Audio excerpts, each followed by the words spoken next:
I mean, listen, I know you have heard about this, that Kenya is the Silicon Savannah of Africa. I mean, we are developing one of the most sophisticated and intelligence-driven city south of Sahara, and we're talking about Konza Technopolis. And just 2 weeks ago, as a country, we launched the Artificial Intelligence Master Plan, which is supposed to guide the development and the expansion of this critical industry. And so it is proper to say that truly Kenya is the Silicon Savannah of Africa. And for the last 14 years, we've been hosting the Connected Kenya Summit, which in the last 2 years, it has now become the Connected Africa Summit to tap into the larger African community. So those are critical events happening here in Kenya. And this year's edition is happening in, guess where? Yes, in the seaside town of Diani in Kwale County. That's quite a beautiful place. Last year, remember, it was here in Nairobi at the Uhuru Gardens. And we saw how many ministers coming over here, about 20 of them. And of course, President William Ruto was the chief guest during the official opening of that event. And guess who is joining us in studio tonight? We have the CEO of ICTA, which is ICT Authority. This is Stanley Kamanguya. He's joining us tonight so that he can give us more update on the Connected Africa Summit 2025. Thank you very much indeed, Stanley, for joining us. I mean, the first question goes, when you look at Nairobi, one would say that it is the ideal place to host a meeting of that magnitude. It happened in 2024. What changed? Why are we going back to Diani? Thank you very much, O'Brien, and a very good evening to all the viewers. First of all, I want to say that the Connected Africa Summit gives us an opportunity, first as a country and as the ICT sector, to take stock of the progress that we have made in the digital transformation of our country. Mm-hmm. And as you're aware, we have walked this journey for quite a number of years. I think from the time the first mainframe was introduced in the country in the 80s, and we have been trying to make steps towards digitizing the country in line with the global trends. But I think in this particular administration, we have made very bold steps to accelerate the digital transformation of our country. Mm-hmm. And we did outline a number of initiatives in our National Digital Master Plan, which were very well captured in the country's transformation agenda under the Better agenda, where we're driving one of the key components, the digital superhighway and the creative economy. Mm-hmm. So first of all, this particular conference gives us an opportunity as a country to take stock of the journey we have walked, and particularly the last 3 or so years. I think you've mentioned the issue of us shifting the conference from Nairobi to Diani. Back to Diani. For several reasons. One, of course, when we are holding these discussions, they are very serious discussions, but we also want to have the conversations in a relaxed environment. But we are also providing an opportunity for our guests from across the continent and beyond to come and enjoy our rich Swahili culture at our coastal towns, but also to also take time and understand the Kenyan tourism and the ecosystem around the coastal region. Mm-hmm.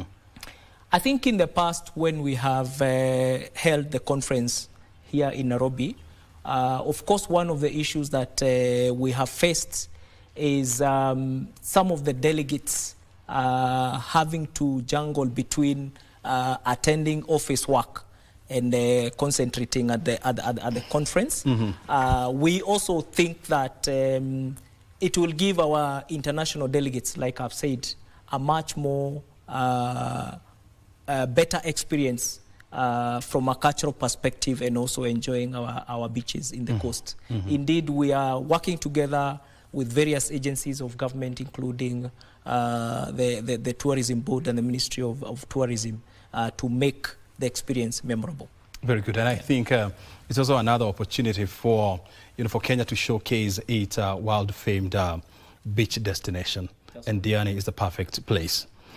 We're coming back, but we need to take a short break, and thereafter we will be back with more conversation. I mean, we are looking at the Connected Africa Summit, which is happening at the end of the month of May in the seaside town of Diani. We are taking a break, and thereafter we'll be back. Stay right here.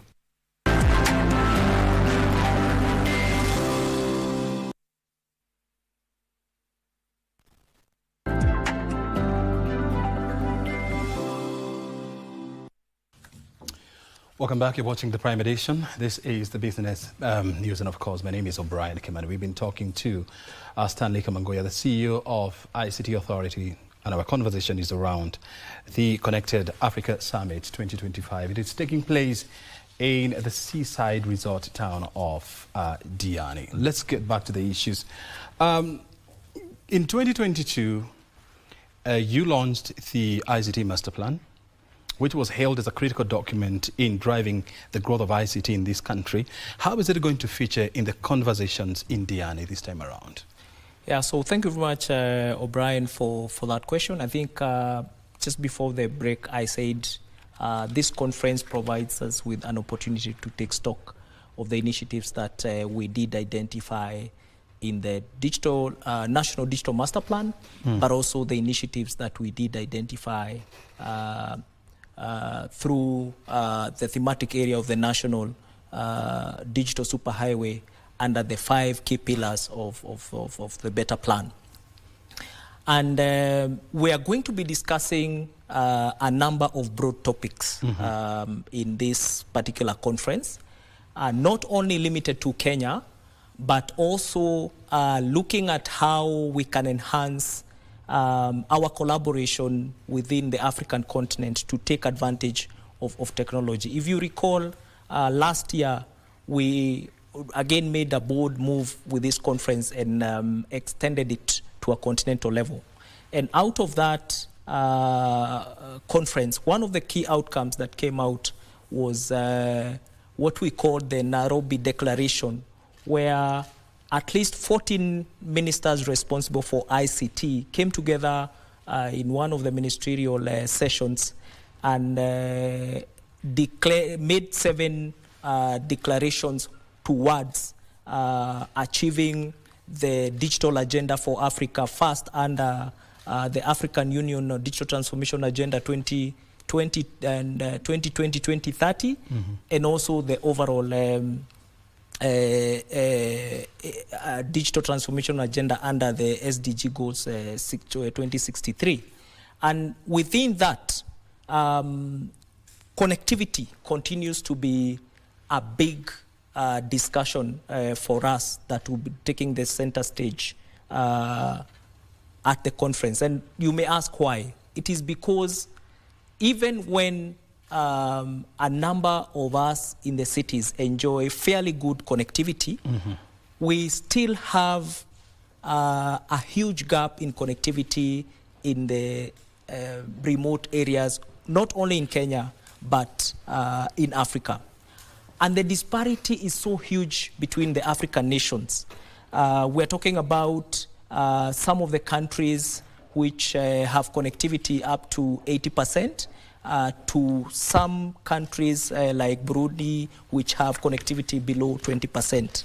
And then within the countries themselves, you will find that a country like Kenya, while we are approaching 50% on average, the cities are at above 60%, and some areas are below 20%. So one of the things we need to do is to address what are the new technologies that we can use to accelerate the closing of the digital divide through connectivity.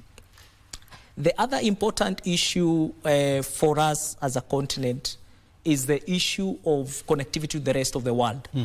And it is interesting to note that our continent has over 70 undersea cables connecting to the rest of the world. Actually, we have 77. And this year, both Google and Meta Group have announced that they are going to be constructing additional 2 cables which will be passing through our region. But we continue to face a big challenge whenever there is undersea cable cuts in any of the countries. You may recall last year we had a big problem when there was an undersea cut in South Africa, and part of the continent was actually shut down. So we also want to explore at a continental level how we can synergize and build redundancies with the existing cables and allow countries to share the already established undersea infrastructure within the countries. When you look at the meeting that is happening in Diani, and I like the fact that you are taking us back to 2024 when the meeting was held in Nairobi, and there was the Nairobi Declaration. What are we expecting? Are we also expecting a Diani Declaration? That is very interesting. Of course, we expect that we are going to have a number of outcomes. And one of the things that we'll be working towards is, first of all, assessing also the progress that has been made in the implementation of the Nairobi Declaration. And I think we have made significant progress, including on the area of AI, which is what you actually just touched on. First as a country, but also as a continent at the AU level, we have made some progress. So we expect that we will have an assessment of the progress made. But also, secondly, is to solidify the action plan towards achieving what had been nailed out. The other thing that we expect as a key outcome from this conference is we expect a number of partnerships and investment opportunities to be established through this summit. What we are saying is we are providing this summit as a platform for our innovators, for the ICT sector generally in the country to showcase, and we assist with looking at who are the investors across the world who can come and see these solutions, but also, other players in the rest of Africa, including government sector and also key players in private sector to come and see the solutions that are in Kenya. Very well. I mean, you're talking about the growth and adoption of artificial intelligence here in Africa. And Kenya became the 16th country on the continent to launch an AI strategy. And so you still have almost 35 countries that are yet to develop, actually more than 35, that are yet to develop this critical document that is going to guide the socio-economic development of Africa. What are you going to be telling them during the summit? Yeah, so, AI is a very interesting field. And a number of people have asked me why we're busy drafting documents about and documents AI, that will go for 10 years. Documents that will go for 10 years. But I want to clarify that the document that we have developed is a strategy covering the period 2030. And the reason why it is important to establish a strategy is because it opens for us the doors to fully explore what AI can do for us as a country. And we're looking at 3 main things within that strategy. Number one is the issue of data sovereignty, because that AI is data intensive, but is also hinging on a lot of personal data. So we need to establish a framework of how this should be protected. And as a country, we have already made significant progress on that. You're aware that we already have a Data Privacy and Protection Act 2019. Yep. And then secondly, within that strategy, we're also looking at how do we establish a proper cybersecurity framework on the issues of AI. Because again, every day we're interacting with AI, every day we are pushing our citizens to digital platforms where AI is being applied, and therefore exposing them to cyber threats.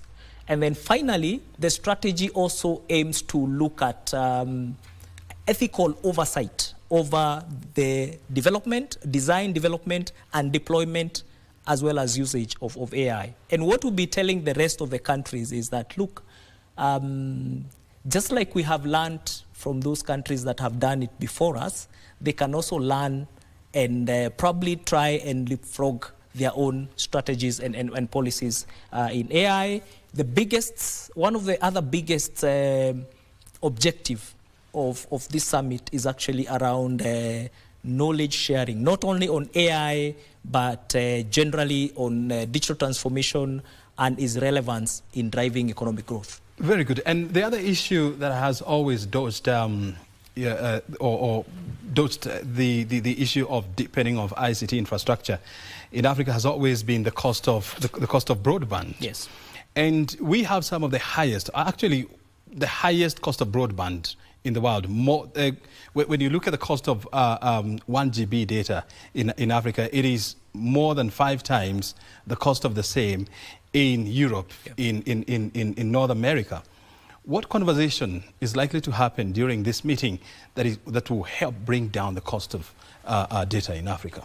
Yes, it's a very fundamental but also sensitive issue because as we push for digital transformation and digital solutions across the economy, the issue of access and the cost of that access becomes, central. Mm-hmm.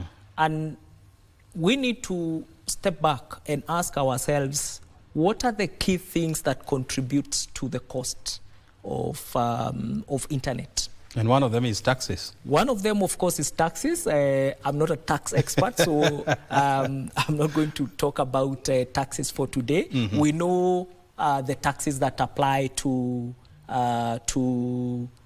digital services and also probably the equipments. And we are having separate discussions because it is important to have those discussions. If we really must power a digital economy, we must have discussions on how then to have some form of moderation, if I may use that word, in taxation. Of the taxation regime. Mm-hmm. And also, actually, that is also one of the things that we identified last year, that,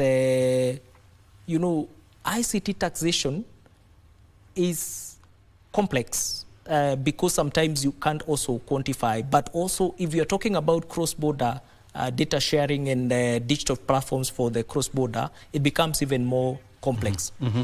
But the other contributor that, at least for Africa, to the cost of internet is what we call the hops. So it is how many hops in the internet your data needs to move to. And you find that because of the setup of our infrastructure in the region and how we connect to the rest of the world, local data in most cases have to move out of the country, mm-hmm. and then it is routed back to Africa. Mm-hmm. And that contributes significantly to the costs of internet because there is what we call the interconnection charges. Very well. In the interest of time, because yes, we're almost coming to the tail end of this conversation, and I like what you've talked about, there are a plethora of taxes that are in the ICT sector. You buy airtime, you're going to be taxed. You buy data, you're going to be taxed. You buy a gadget, you're going to be taxed. All these, and I'm sure there are issues that are going to be discussed during the summit. But I just want to find out who is coming to Diani this time around. Oh, man, this is going to be exciting because last year we had at least 43 countries. Mm-hmm. 35, represented. Yes, 43 countries represented, 35 of which were African countries. Mm-hmm. We had representation from Europe, we had representation from Middle East, US, and yes, largely that. Mm-hmm. And, this year, because we have also adopted a slightly different approach where we have called in the private sector to drive the event from delegates mobilization, speaker mobilization, and also for them to tell us what caliber of delegates they are looking for. We expect even bigger numbers. For starters, we have targeted all the African countries through the various umbrella bodies, including the AU, the ITU, and so on.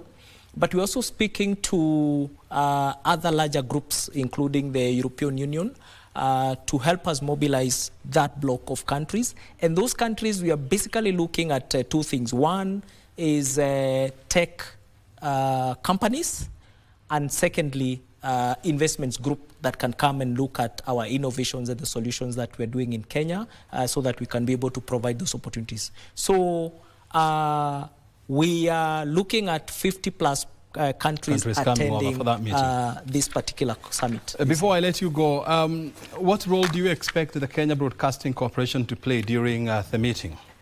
As always, KBC has always been our media partner, and we look forward to working with KBC during this summit, and also in our other initiatives. As you're aware, our sole mandate at the ICT Authority is provide connectivity and enable our people digitally. And now we are saying tunaunganisha, tunawezesha, na tunabadilisha. We connect, we empower, and we transform lives. And that is a theme for this year's Connected Summit. Is, yes. Very good. Anything else do we need to know? I think for me is just to welcome all of us back to Diani. We are all very, very excited. Please join us from the 26th to 29th of May in Diani, and let's stay connected. Very good. Thank you. Thank you very much indeed, Stanley, for joining us this evening, and of course for sharing with us the issues around Connected Africa Summit 2025. Most welcome. Your time is highly appreciated. Thank you so much. I mean, we've been talking to Stanley Kamanguya, the CEO of ICT Authority, joining us tonight to help us understand and, of course, discuss a plethora of issues in regard to the Connected Africa Summit. We are taking a short break thereafter. We are coming back with more stories. This is the Prime Edition.